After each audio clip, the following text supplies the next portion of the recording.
Hey there, Jefi. I hope you had a wonderful Thanksgiving as we record here. I did, Ed. My only thing I had to do was bring a salad. That's it. That was your total commitment to Thanksgiving dinner. Salad. It's just like a salad. Salad and It's some Prosecco. honestly the least I've ever done ever. And it was quite nice. I went for a bike ride, made a salad, and showed up. So everybody, Jefi is highly recommending just salad and Prosecco for Thanksgiving dinner. I love it. I love it. Well, the reason we're bantering here about Thanksgiving is if you listen to this show, you know that we put a lot of effort into our Thanksgiving parties. And we wanted to take this opportunity to do an after-action report on Thanksgiving parties. And the beautiful thing about this is these are going to apply to any kind of party you do, any client event. We're always trying to improve and see what we did right, what we could have done better, and what to do next time. That's exactly right. So with that, let's dive right in and talk about pre-party calls and how that worked out. So how'd that work out for you, Jefi? Well, let's see. I went to visit my daughter's sister and mother came home with COVID. So right as I was supposed to be doing all these calls, I was sick in bed and I really wasn't well enough to be making phone calls. So I'd committed to making calls.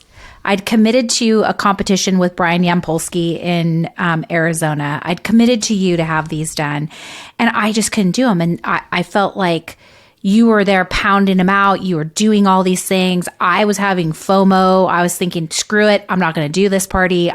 There's just no way.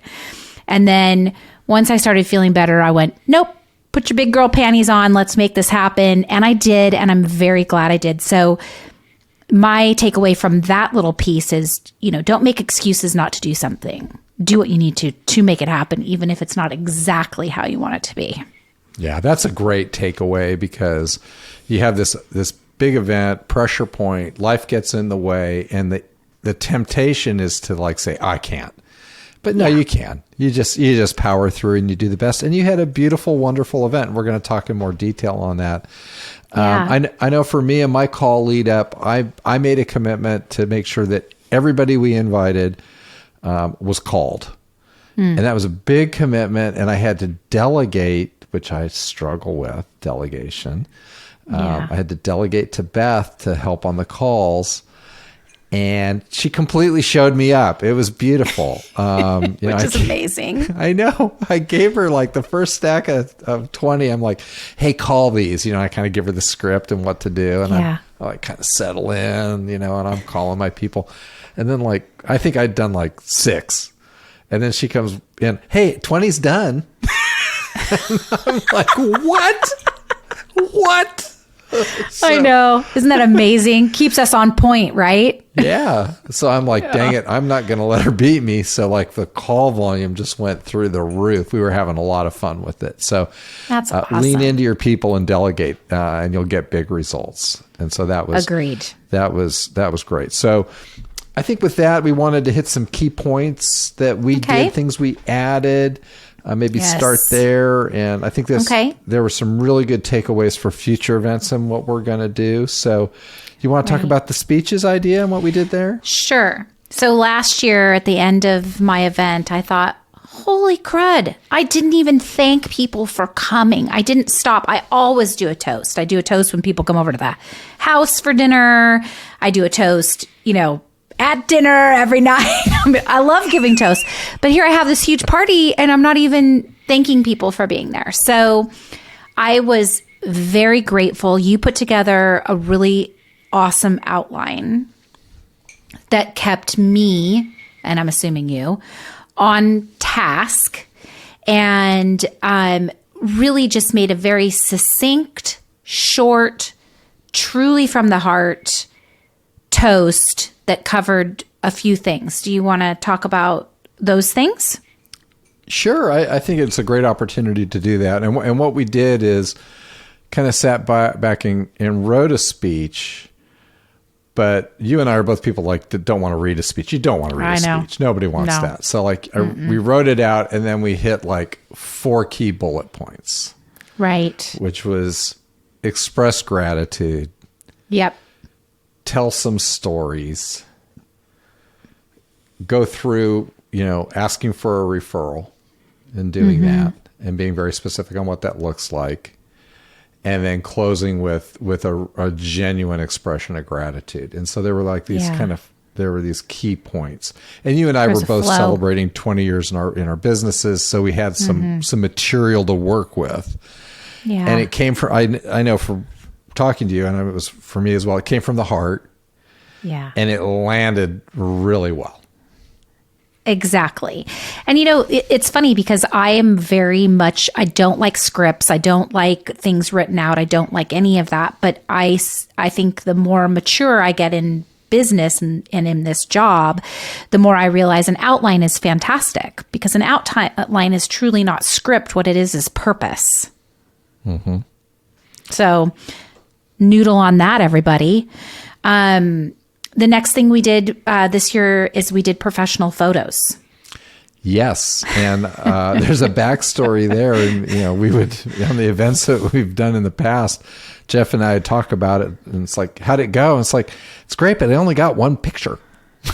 Right. Or someone's everybody's head's chopped off, or, they're blurry or whatever, right? Yeah. And so we said, hey, let's have a professional photographer shoot some photos with intention to make sure we got as many people there. And then so that was fantastic. I mean, I got mine and I've been working with them. I'm going to be doing a social media campaign as like 20 years of stories of people. So now I've got some content to be able to do with that. So. Yeah. And then one thing I did for my photographer is I gave him an outline of the night, just giving him a kind of an idea of here's when people probably start coming in. This has been traditionally the busiest time of the party. I asked to get a picture of the family and then also one with me with the family if possible. So I have some great photos and I know you do too. So I think that was a massive win. Yeah. Because it'll be fun to mail those out. Yeah, and that's what we're doing for our follow-up is, on your event, you want to follow up on it. We're mailing out photos. So that was great. I know the other thing that we added there was, and this was part of the referral piece, was encouraging our clients to think about how we can help outside of our market areas with the relationships with realtors that we have and that we're building. Yes. And bringing that message home. And that's one of the main reasons why we do this podcast, is to build that network up, to do outbound referrals. And so we made that point. Yeah. And you told me that you watched your clients go, whoa, okay. So anywhere you can find us a really good agent. And it's interesting because we don't think about that a lot. At least I don't. I don't think that they don't know that, but they don't. They don't know that we're that source. Yeah, when I presented that during the speech, you could visibly see the reaction, a kind of like aha moment that it wasn't even on their radar. So, we want our clients to get the best service, and we build those relationships to make that happen. So, I think that was another one. What about things we could improve? Well, hang on. I want to go back to this one thing. Okay. I've done mine in the same location every year. Oh, yeah. You did yours in an art gallery, which I thought was really cool. I'd have to step up, like, I'd have to not look like a hooligan at my pie party. But, what do you think about changing locations every year and supporting a small business? Would that be something that we could, it's challenge people to do? Yeah, it's interesting. One of the feedback points that I got from a number of people was, hey, we love your event. It's always at a different place, because I like to move things around. Yeah. We're excited to try something new rather than doing it at the same old place, which I loved that feedback, but then it adds the pressure. And I told Beth, it's like, okay, we got to be scouting for new places and working on that list. Right. I would encourage people to think about a local art gallery for an event. People got really excited about that, and kind of like what you said, it was kind of like, ooh. And what was great about it is they're built for flow, because they have circulation, And Right. we had some high tops, so you could have some tables for that. They're built for that. And because of the artwork, there's conversation points for people. So if they're not mingling with someone, they can drift toward the art and do that. So That'd be interesting. That was a big win. So think about that if you have a local art gallery, and it wasn't expensive at all, because they love the exposure. So yeah, that's fantastic. Okay, moving it on. What can we improve on? You asking me? I would say tighter time. Okay. One of the things that surprised me this year, people hit the door early. Boom, they were on. Yeah, same.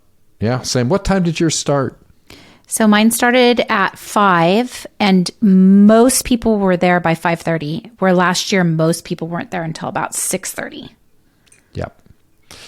Same. People were by 5:30. It was game on. And we had built a lot of our programming to be a little later, so we were a little behind the 8 ball on that. I wasn't expecting, to get the mad dash. Yeah. And so, and then it kind of lingered, we'd kind of gone through the throughput, but we had the space for that length, and you don't want to cut somebody off. So I would tighten it up an hour, I think. Yeah. Go 5 to 7, not 5 to 8. Yeah, better. I think that's better.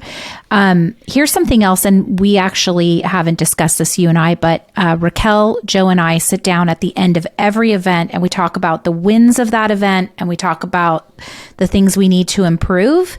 And then we keep a running sheet in Google of all the things that we could be better at. So I would definitely put that into the we can improve part of this podcast, because you can learn so much just by having a 10-minute conversation about what worked and what didn't. Right. Okay. Yeah, I think it's really important. Yep, go ahead. All right. Social media presence. It's funny because we do so much stuff, you and I, on social media with the podcast and everything, but I'm truly not a huge social media pusher. I like to watch vegetables and cute dogs, hiking videos. I mean, it's so funny. Oh, recipes, but I'm not very good at this, but I will say that I need to be better. And I think you do too. 100%. I've got to improve. Yeah. And that's one of the things we're taking on as an initiative in our business plans, going back to previous episode on business plans. Right. Is bringing on a social media intern, somebody that's a digital native to really dive in. Because you and I are both not, we know it's important, but it's not our natural way of doing things. So we're beefing up in that area. So one of the things that we could do with that too is on the tables, you can have a QR code and people can scan that. It goes right to your social media, and then they can post pictures or comments or anything they want. So it's very organic, and it's not us posting, it's our clients posting. That's something I'd like to improve on, and that's in the improve pile. Yep. I put that in the improve pile too. Yeah. There you go. New ideas? Sure. What you got? Invite. I was as I was milling around at this party, I really wish I would have invited more business owners, because I feel like right now they need us, and we need to be referring more people. Just as we expect our clients to refer us, we really need to be referring our best people. So I have a solar guy that I really, really like. It would have been neat for him to meet my clients. Not that he's there doing a hard sell, but when you're talking to people, you're like, hey, what do you do, man? What do you do? And it gives them an organic way to start a conversation. So next year, I really want to make sure I have my business partners there. That's a great one. And I had a couple at mine. But I could do a better job at that. And I was able to make some introductions when things came up. I'm like, oh, you're looking at a kitchen remodel. Here's the person right here. It's nice to have that. You need to paint. Here's the painter. Right. So and if we want referrals, we need to lead by giving referrals. Exactly. Yeah. And it can be outside of our kind of primary business too, like any personal trainers, masseuses, anything like that that's kind of around service. That's a great opportunity to loop those people in. Absolutely. 100%. Okay. I give out Costco pies. I swear to goodness, they weigh like 25 pounds. They're massive. And every time we give them out, the clients are like, whoa, this is a really big pie. So I talked to Raquel and Joe about possibly looking into smaller pies, something that's just a little bit, easier. Yeah. A little more Maybe scalability. Right. And that will possibly get eaten, the entire thing eaten. And also, I have a lot of vegan friends and vegetarian friends. And so to have pies that would be good for them, I really want that to happen next year. Years past, I've made them, so I'm in the kitchen until like midnight the day before making vegan pies. I don't really want to be doing that, but I'd like to find a source. I think that's a great idea. Yeah. We get good reviews on ours, but we get them from a store here called Fresh Market. But I hadn't thought about the alternative on that with vegan, and that's becoming more and more, right? So it's good to be keeping eyes open on that. And I've seen those Costco pies; those things are like as big as a watermelon. That's a little bit much. I want to take a time out here and just have everybody picture Raquel picking up 100 pies from Costco and what her cart looks like when she does that. I mean, she freaking needs a bulldozer to help her move it from the back of the store to the front. So thanks, Raquel. I love you. Yeah. I know. That's so funny. Let's see. Any other things? Well, let's do the cards. Let's talk about that. So this year, you're taking the photos that you took and putting them in cards, right? Correct. And I'm making cards. So I'm taking the photo and making a card that I will write inside so that they'll keep it because it'll have their little picture on the front. So yeah, you upped me there. So good job, Jefi. Good job. We'll improve on that. So, and then one last one before we sign off is reach out to your regrets. Make sure that because there's people who couldn't make it, make sure that you take the time to get on the phone and talk to them and find out what their plans are, and don't miss that opportunity of really loving on your people.